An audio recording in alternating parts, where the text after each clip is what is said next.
Bonjour, Mathilde et Laurine, journalistes pour Artena Radio. Nous sommes aujourd'hui en visioconférence avec Cédric, Bruno, Pierre et Isabelle pour une interview exclusive sur le festival Circala qui se situe à Lautenbach. Bonjour Cédric, Bruno, Pierre et Isabelle. Nous allons vous poser quelques questions afin de présenter à nos auditeurs votre mission, vos objectifs et votre rôle en sein de l'organisation du festival Circala. Comment s'est créé cet événement? Bruno, je te laisse peut-être commencer. Ok, d'accord. Donc voilà, donc notre école de cirque Arsène est une école de cirque. On est quand même passé tourné vers le cirque social. Alors ça s'est fait. Les filles, coupez pendant qu'il y en a un qui parle, tout le monde coupe son micro, sinon il y a des interférences. Okay. C'est vrai que je le coupe aussi, moi. Voilà, donc en 1999, à Chalon-sur-Saône, on a repéré une fondation de jeunes Roumains, de jeunes enfants des rues roumains qui ont été resocialisés grâce au cirque par un clown français, Milou Doukouli, qui est arrivé à Bucarest et qui est tombé sur les enfants des rues, ça l'a touché et il a monté en échange de quelques ateliers cirque d'abord une douche et à manger, et après, de fil en aiguille, les enfants qui venaient de plus en plus régulièrement, il a commencé à monter une petite troupe, et donc de cirque social, pour les réinitialiser, pour les resocialiser grâce aux arts du cirque.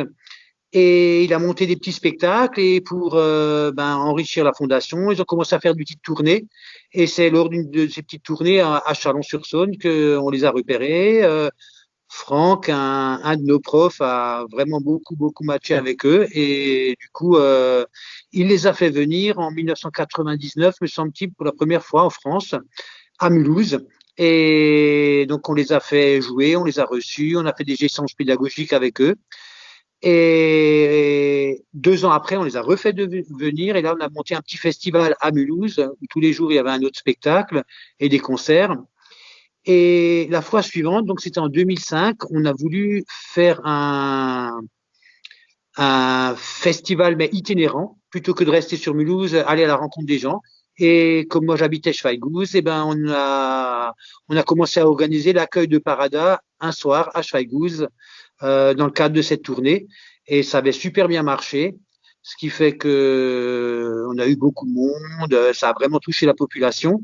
Les conditions des Roumains, le spectacle qu'ils proposaient, et bien sûr tous les bénéfices allaient pour la fondation Parada, et donc aux enfants roumains.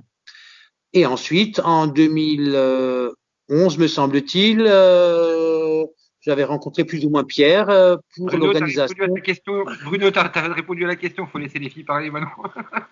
Non, mais Cédric, faut pas dire les filles, faut les...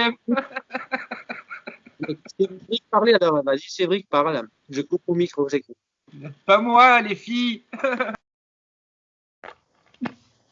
C'est bon, c'était génial. Donc du coup, je vais passer à la deuxième question. Et en fait, c'est qu'est-ce qui vous a donné envie de faire un deuxième événement? Pierre, à toi. Alors, Thune. non, à la base, en fait, moi j'étais professeur de cirque, et du coup, on montait des spectacles avec les enfants dans les écoles de cirque. Sauf que ces enfants, ils pouvaient que présenter leur spectacle devant leurs parents à la fin de l'année. Et du coup, je trouvais ça un peu dommage que ça s'arrête là. Donc, ce que j'ai voulu proposer, c'est d'amener ces spectacles qu'on avait fait avec les enfants dans un vrai festival. Et c'est là que, effectivement, où s'en est arrêté Bruno, il a raison, on s'est rencontrés. Lui, il m'a proposé du coup ce projet-là, et moi, je trouvais ça assez intéressant, et je lui ai proposé à lui de faire ce qu'on appelle maintenant les chapelets de numéros de cirque. Donc, tous ces spectacles-là, de les présenter, en fait, de permettre aux enfants des écoles de cirque de présenter leurs spectacles dans un festival. Donc, ce qui amène, en fait, que les enfants peuvent venir sous un chapiteau devant un vrai public lors du festival présenter leur numéro ou leur spectacle. Voilà. Là, Pierre, il fait un petit peu le philanthrope, mais en réel, il voulait partir en vacances en Amérique du Sud pendant 1 an et demi. Et donc, il a fait un festival pour gagner de l'argent et partir en vacances de son côté. Mais bon. En plus, c'est vrai.